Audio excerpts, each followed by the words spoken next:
Hi, and thanks for joining us for episode 17 of the Well Bible Reading Journey podcast. I'm so glad that you're joining us today. This week, we're going to be in Genesis 46, 47, 48. We're in Psalm chapter 16 and also Matthew chapter 16. So we're going to be looking at some of those, a little bit from each one, focusing in on Genesis and Psalms, maybe talking a little bit about Matthew as well. So I'm glad you're joining us this week. I pray God is blessing you as you go through the Well Bible Reading Journey with us every day, reading from God's Word. So I'm going to ask Amber and Craig to join me now because we want to hit it right away. Amber and Craig, thanks for joining us. Thanks for being here and being a part of it today. Good to Hello, have hello. you. Good to have you. So we're going to start with Genesis chapter, I think 47. Is it what we wanted to kind of focus on today? A little bit of that.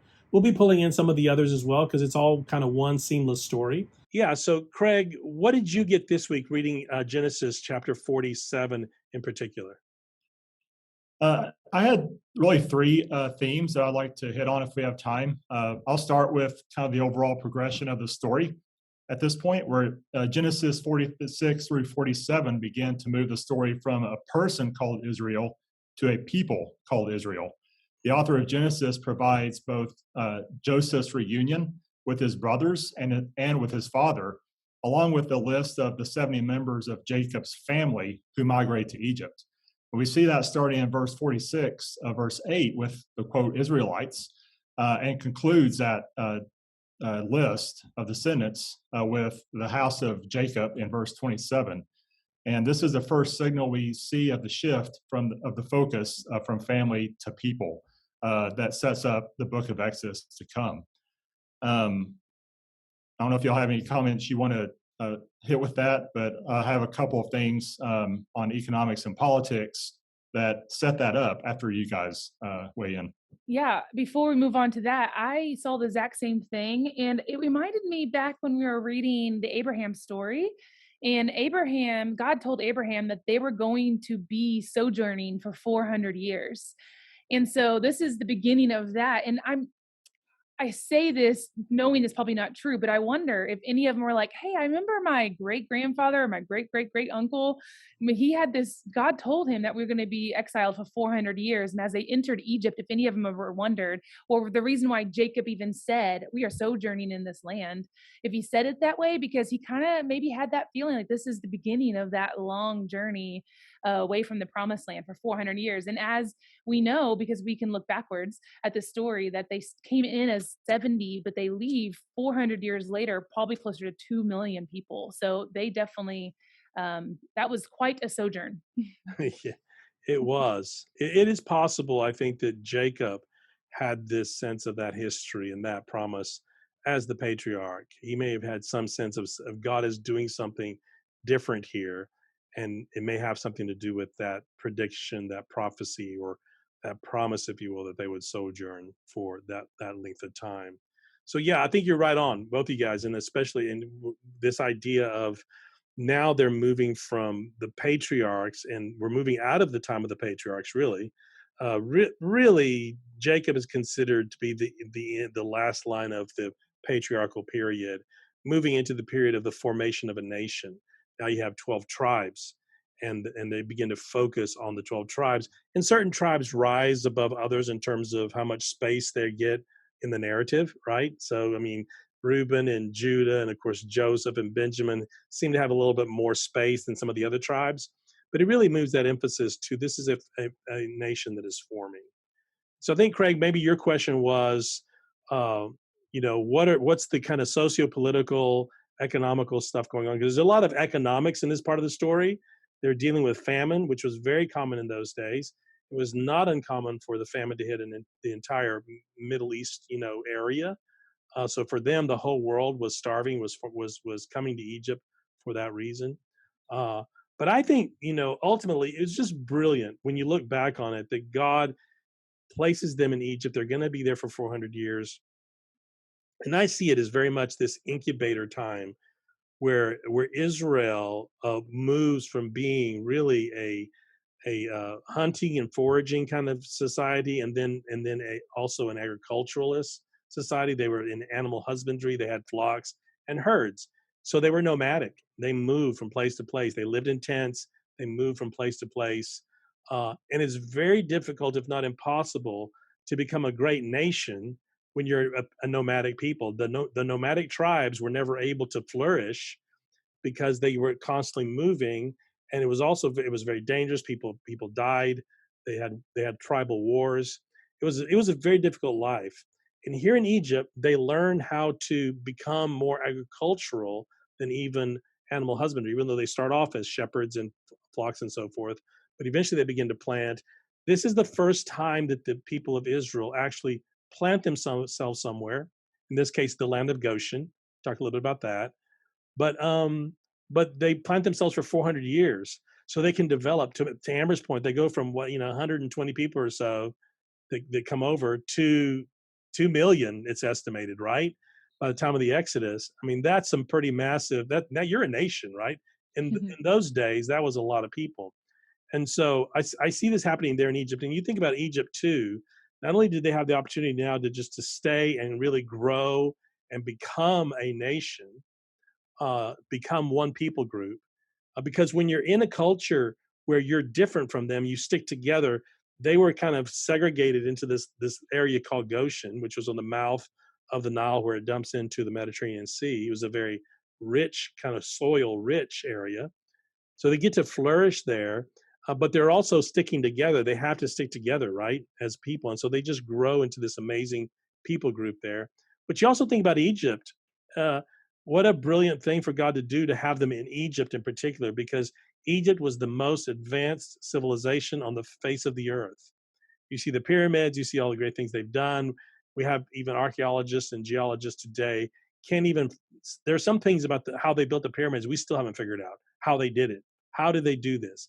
So when you think about the mathematics involved, the science, the weaponry, the chariots, which the Egyptians didn't invent but they perfected, uh, and so this The is calendaring and the sense of time they invented also. yes, yeah, time, all those things, astronomy, all this stuff that was flourishing in Egypt. And so God, like he embeds his people into this most advanced society on the face of the earth.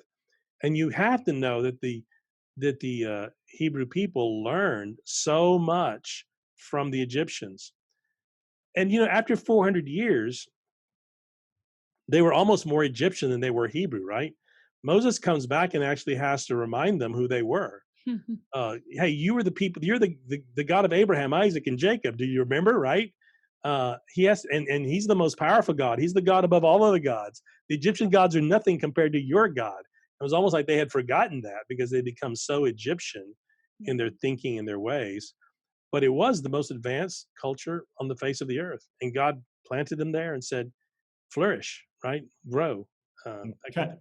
And I find it fascinating that the Bible gives us a little bit of an insight onto the effect of what Joseph did to save the the chosen family, Jacob and his family.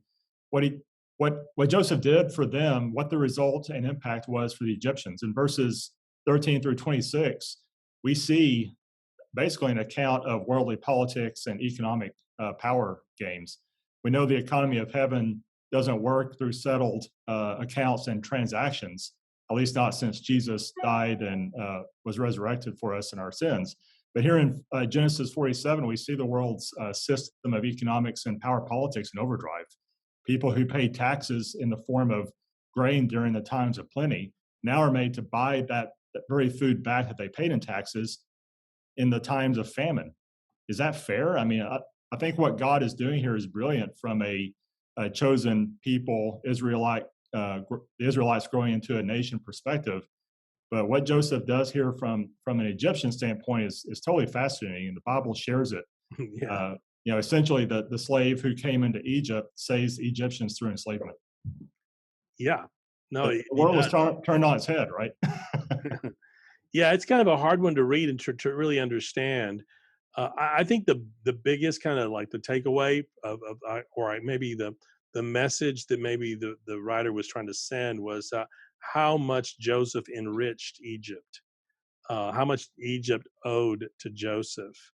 And there is this sense almost like in each of the stories, we talked a little bit about this with the interaction, which we'll get to. it's in 47. The interaction between Jacob and Pharaoh is very interesting. And Amber, I want you to speak to that in a minute. But it's really interesting that they come in, and whether it's Joseph or Jacob in particular, and it's almost in these conversations like they're the regal ones. Like it's not fair. It's like they have this kind of ability to bless, and almost like Joseph is like brilliant. He's a brilliant manager and he's a brilliant person. And it's almost like he's the one who enriches Egypt. And he's really, you see that he's actually fighting for what's best for Egypt. And even as he enslaves all these people, and they were bond servants. It wasn't slavery as in, when we think of slavery, we think of American slavery. It wasn't like American slavery. It was a different type of slavery, but it was still this kind of servitude that you owed. It was a debt you owed, and you had to pay it back. If you didn't have the money or the grain or the cattle to pay, you had to pay it with the sweat of your brow. It was sweat labor, right, that you had to pay it with. So that's, yeah, you're right.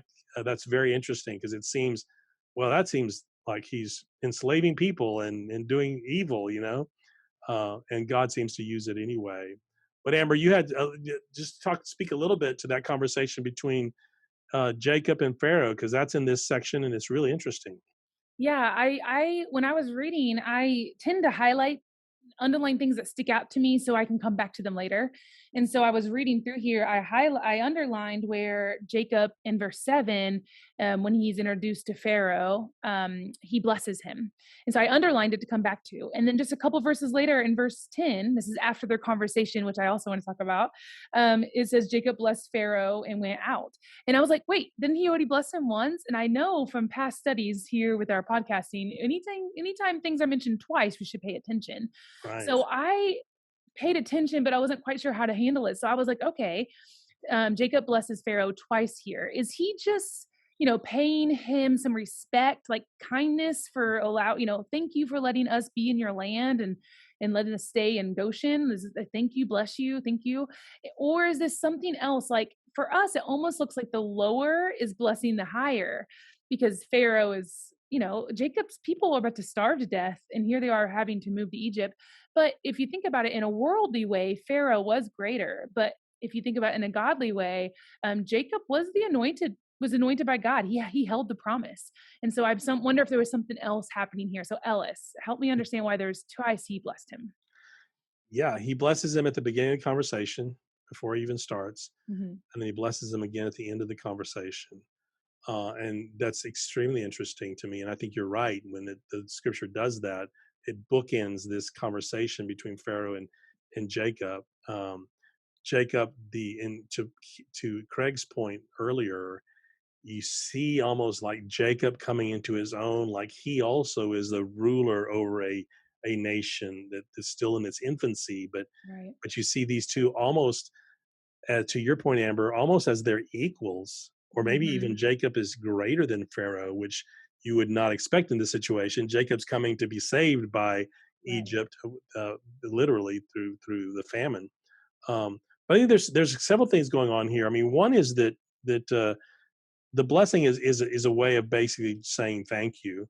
So he's blessing him. It's a way of saying thank you, like just bless you. Like if you do something, someone does something for you, and you say, "Oh, bless you for that," right? But there's also this sense that there's a power behind the blessing, and the Hebrew people were very much in this. We see, the we see the sons fighting for the blessing, right? The blessing of the father. Everyone wants the father to bless them. So Hmm. later on in this story, Jacob will begin to bless the tribes. He'll bless Joseph's two sons, Manasseh and Ephraim. Interesting scene as well. But yeah, I think there is this sense where Jacob has this power even over Pharaoh through the blessing. You may have all the worldly power, the physical power, but I have a power to bring to this relationship as well. And that is the power of the God Most High. And I'm going to bless you for what you're doing. I think there's very much that power dynamic going on. And Jacob is in no way subservient to Pharaoh in this scene. I think that they wanted you to see that for sure. Yeah. Um, And as we talk about that, let's talk about what's squished in the middle. Can we do that for a second? yeah, yeah. It's interesting how Joseph answers the question, right? I mean That's Jacob. right. Yeah. Yeah, yeah. So Pharaoh asked Jacob, "How old are you?" Probably Right. because he probably's never seen anyone quite this old. I don't think that they live quite I as don't long know. He's yeah, in he's getting up Egypt, I'm there. not sure. But he's like, "How old are you?" And his answer is so interesting. It's like, "The days of the years of my pilgrimage is 130." And I was like, "I'm gonna do that." When someone asks me how old I am, I'm like, "The days of my time here on earth," like, I'm just gonna start saying it like this. It's very poetic. It's It interesting. is.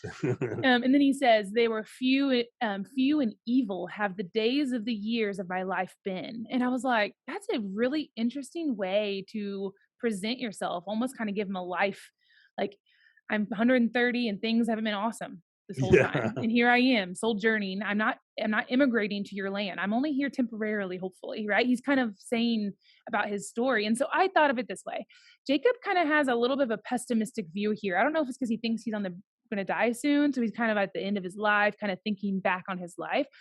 But I thought of a couple things. Um, Everything Jacob is saying here is true, of course. I mean, it is short, few, and evil, because he lived on the road and on the run most of his life. Mhm. He had his own sins and guilt to deal with, but he also was cheated, mistreated, and betrayed by his own family. His daughter was violated. We remember that story. His beloved wife died in childbirth. We remember that story with Benjamin. His favored son was thought to have been killed by a wild animal.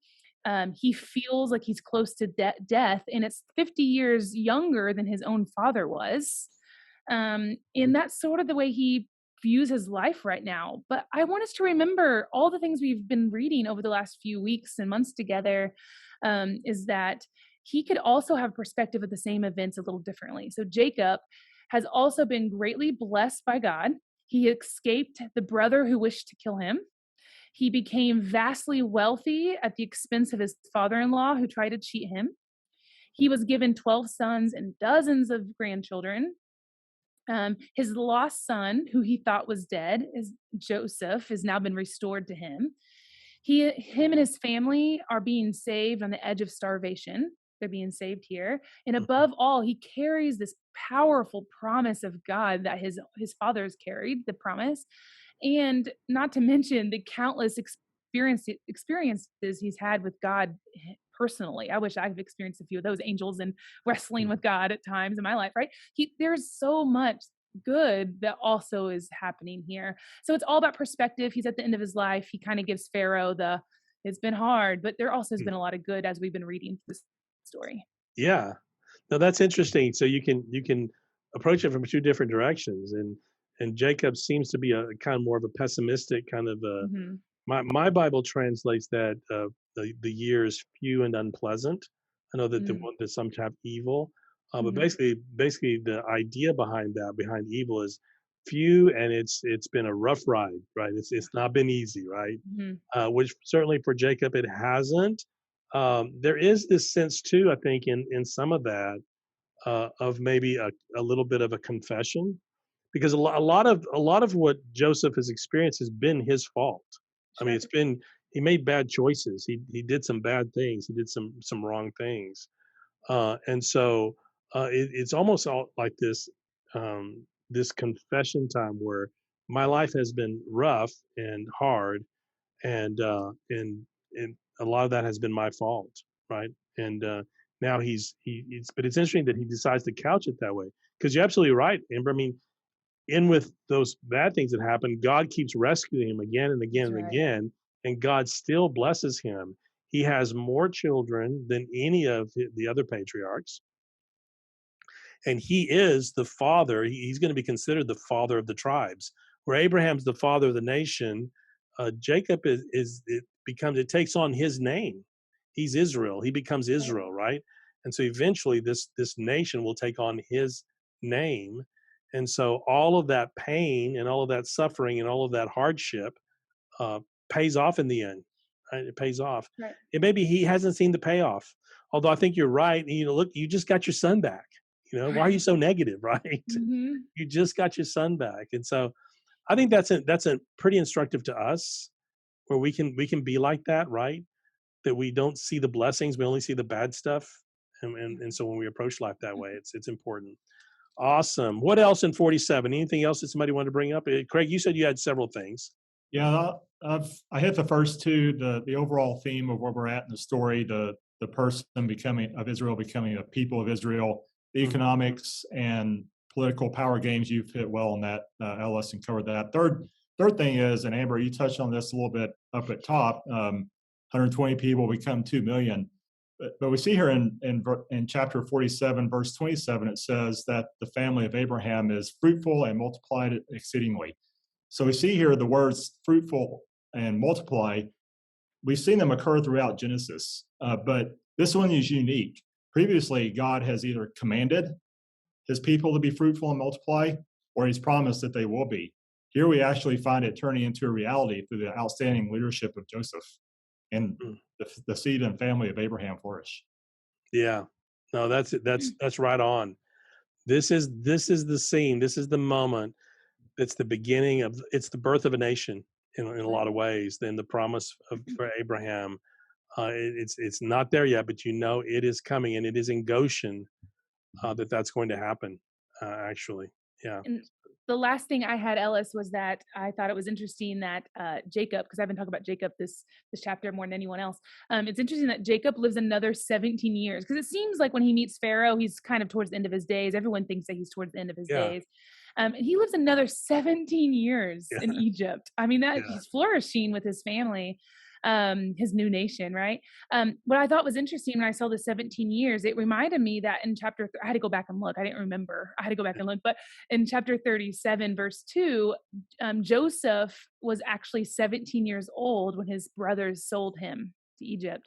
Um, and so, what I thought was interesting is the first 17 years of Joseph's life, Jacob was the one who nourished and took care and loved on his son. And then here, his last 17 years of his life, now it's Joseph's turn to nourish Jacob. I thought that was just really interesting. 17 years. Yeah, that is cool. I'd never seen that before. Thank you for pointing that out. It's Mhm. almost like this beautiful bookends Right. to this part of Jacob's life, where the first 17 years he's pouring into Joseph, and of course we know Joseph was the favorite. Joseph Mhm. got the coat, he got everything, so he's nurturing Joseph, not knowing that what he's grooming Joseph for, nurturing for, is this amazing thing that's going to happen, where Joseph is going to be instrumental in saving the whole Mediterranean world. Right. And then the last 17 years, now it's the son taking care of the father, and that's what happens in life, isn't it? You raise kids, they grow up, and then eventually, hopefully, I don't know about mine. I may have to count on my Social Security with mine, but they're supposed to take care of you, right, at the end. It's a Yeah, beautiful reversal. it is. It's beautiful. It's awesome. Amazing. Okay, great. Hey, we move on, I guess, to Psalm 16, which we don't really get to do Psalms very much in these, but this is a very famous one. Preserve me, O God, for I take refuge in you. I said to the Lord, you are my Lord. I have no good besides you. It's this psalm of worship that it's attributed to David. The title of Miktam, right, of David. So, Craig, what did you kind of looking at this psalm? What are some things that popped up at you? So I was really fascinated by that word miktam. I'll be honest, I've not paid attention to it before in Yeah. years of Bible study. Another benefit of the well is that in these podcasts, as you start paying a little bit more attention, as Amber has called out many times before, the connections she's made. Hmm. But the Psalm 16 subtitle of a miktam of David, what is that? What's a miktam? So this word is found in the headings of not only Psalm 16, but also Psalms 56 through 60. People have apparently not found a satisfactory answer for what it means, though. But the modern Hebrew word comes close to meaning epigram. So, I don't know if that helps us or not in context. So, digging a little bit more into how the Psalms portray themselves, what comes across in the Psalms. In these six Psalms, Psalm 16 does begin with a cry to God for protection. Couple that with Psalm 58 denouncing the wicked, and Psalm 60 also being an instruction in times of danger. So we start to think that maybe a miktam is a psalm that teaches us how to think about God and how to behave in the face of adversity. Where if we're under extreme duress, how are we supposed to respond and come to God and have a posture of faithfulness and finding what we should do in response to our circumstance. And that is obviously, as Psalm 16 goes on to say, we put our trust in God, we find refuge in him. Because when in verse 1, Psalm 16 says, as you said, for I take my refuge in you, O God, that's really finding trust in God. It's finding, recognizing God's sovereignty and living in our dependence upon God. Hmm. And that's compared to what we've seen humans problem, humans, the source of humanity's problems and their issues in life go all the way back to the garden in the fall of Genesis 3. Rather than trusting in and walking with God, and we end up wanting to do things our own way. We currently rebel against doing what he says, understanding who we are, and we want to instead do it on our own ability and say who we are and define ourselves. Hmm. So, as opposed to doing that, the psalmist in 16 is saying, I will find my refuge in you, and I will find my rest in you. And ultimately, I'll find who I am in you and my purpose. And just to close out this section, in Psalm 15 last week, the psalmist asks the question to God in verse 2, who may abide in your tent and who may dwell in your holy hill? Again, that's Psalm 15.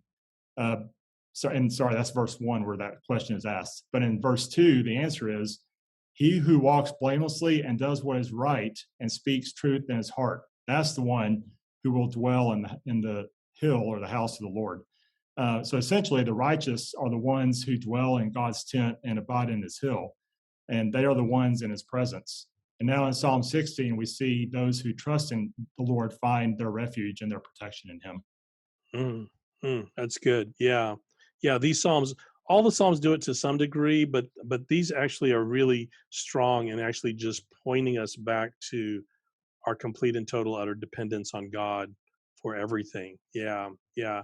Amber, did you get anything out of the beginning of this psalm or the part of this psalm?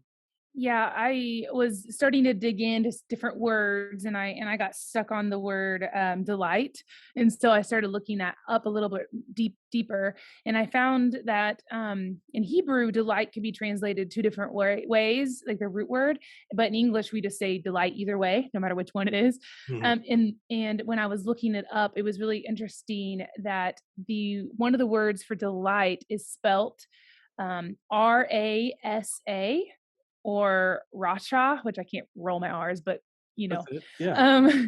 it's Racha, and it's spelled Rasa, and that struck me so strongly.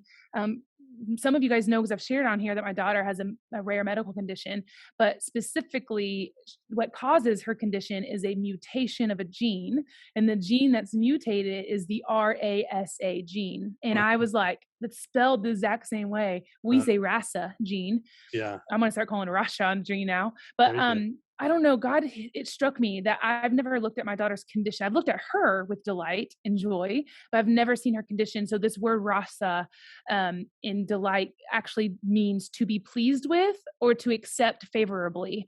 And so I don't know. God really struck me this week, even though it has nothing to do with the psalm specifically. But that word, I just am going to see her condition with different eyes, and I'm going to accept it favorably, and that God is going to do something great and Mm, delight in mm. her and what she has going on.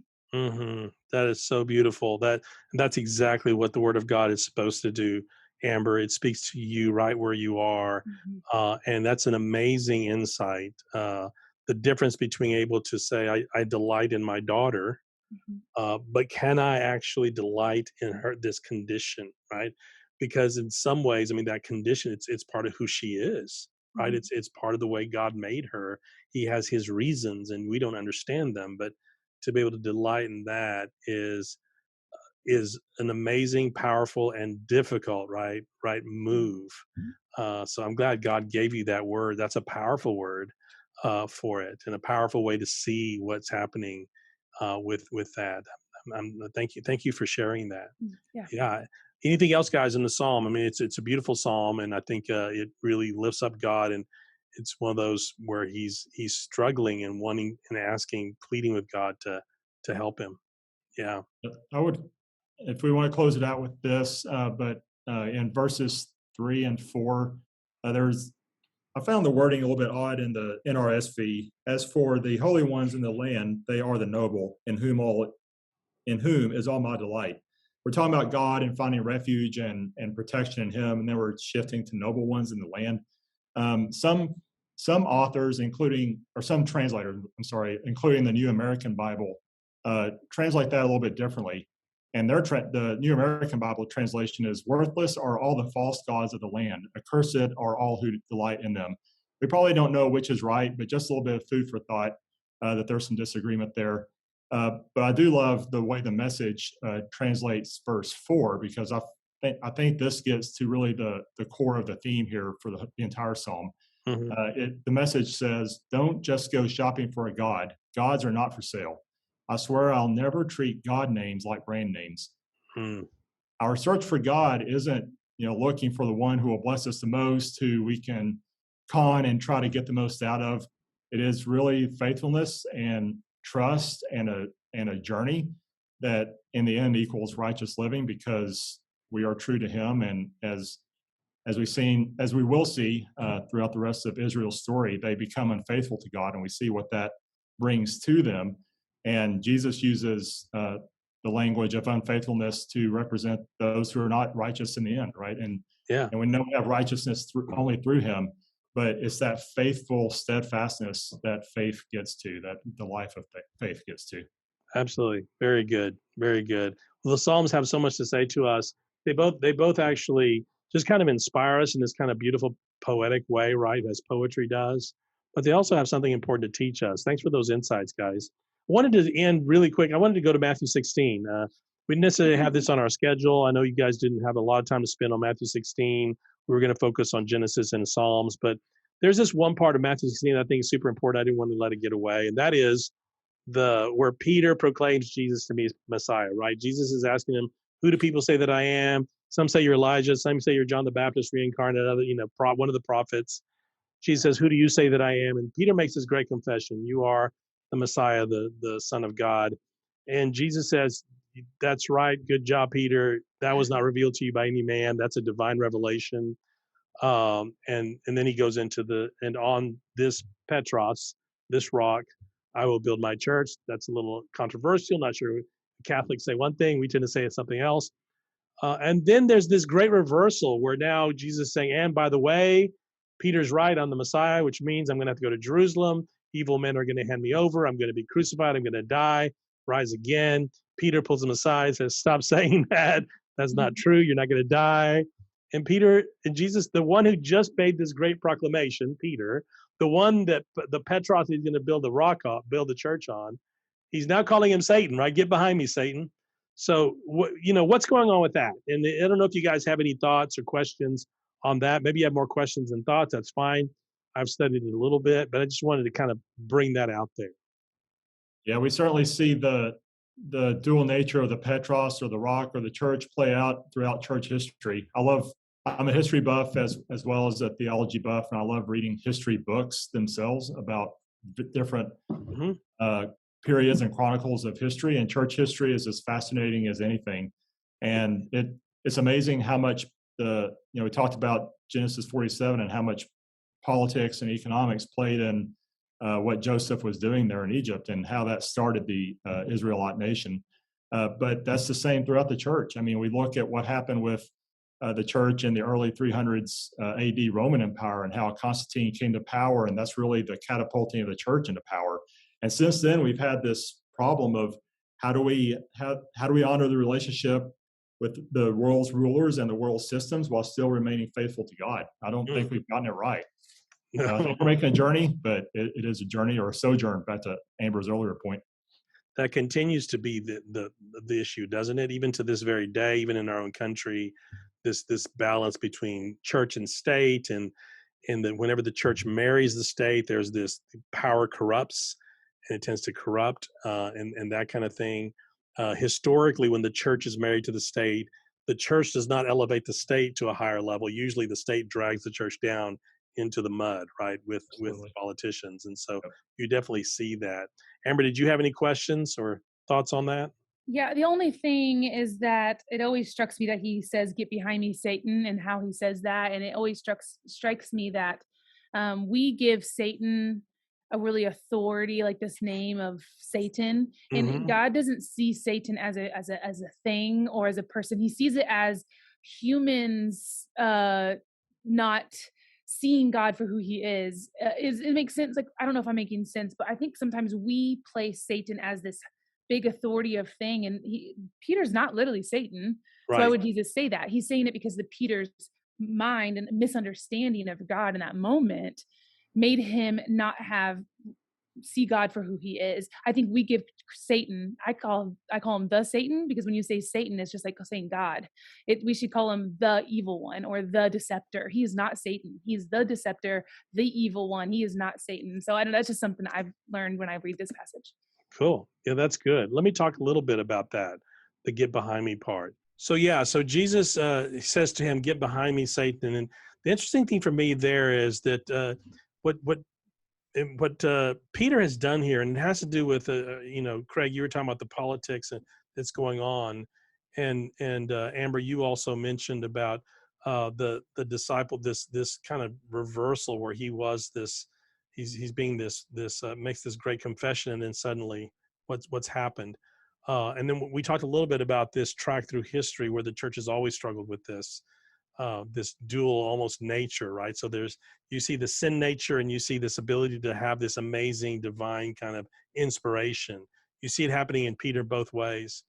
But what Jesus is actually doing with Peter is he's redirecting him. So Peter very much had his mind on politics. So it was in this moment, Messiah doesn't die. We overthrow Rome. You sit on your throne, right? We win. Messiah doesn't lose. Messiah wins, right? And Jesus is saying to Peter, in a sense, okay, you have gotten ahead of me. You're out in front of me and going in a very different direction, the direction I'm going. So I need you to get behind me. Basically, get back behind me and follow me where I'm going. The word that he uses for get behind me is the exact same word he uses when he calls his disciples, when he says, follow me. When he say in the scenes where there's fishing and he comes and says, follow me and I will make you fishers of men. That word follow me is the word get behind me. It's the same word. What he's calling Peter to do, and what he calls us to do as well when we get out ahead of Jesus, because that happens to us all the time, right? We know what we want. We know what we think is best for us. So we're constantly running out ahead of Jesus, right? And then we get slammed and we're wondering why. And Jesus is saying, you got ahead of me, right? You got ahead of me and I wasn't taking you that direction. I'm trying to take you this direction, but you got out ahead of me, right? Mm-hmm. So get back behind me so that you can go in the right direction. And I think the thing about Satan was kind of like this, just a way of saying, when you do that, you are now operating in Satan's world.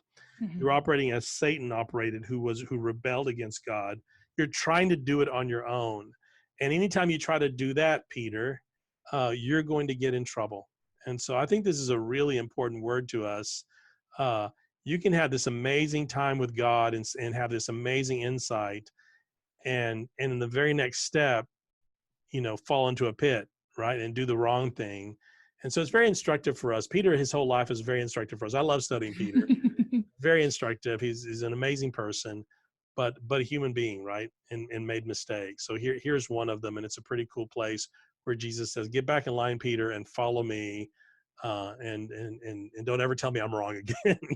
You ever play Geronimo growing up in track and cross country? Geronimo, have you played that game growing No, up? Or is no. that a Missouri thing? Okay, it must be a Missouri thing. What is it? Geronimo, Show me. Geronimo was a game where the person in front would be running, and then the person in the back had to run past the person in the front, and they would yell Geronimo, and the next person in the back would have to run in front. And so it's like Peter is playing Geronimo, and Jesus is like, no, I'm the front person here. What are Yeah, you doing? that's right. Yeah. For all No, my runners, they'll appreciate that comment. that's awesome. That's cool. Hey guys, it's been a great podcast. Thank you so much for all your hard work you put into studying this, and just the insights you bring to us, Craig and Amber, every week is so amazing and awesome. Thankful for you. Thankful for you guys out there watching. I pray that God will bless you this week as you study his word. He's going to give you so many insights. Please share them with us in the comment section below. We'd love to hear how God is speaking to you. We love to hear how God is doing amazing things in your life through the Well Bible Reading Journey. And I hope that and if you don't have that, there's a link also in the description that will be able to get you to that Well Bible Reading Journey online if that's what you want. But we love that you're taking this journey with us, and we pray that God blesses you this week as you serve Him. God bless you.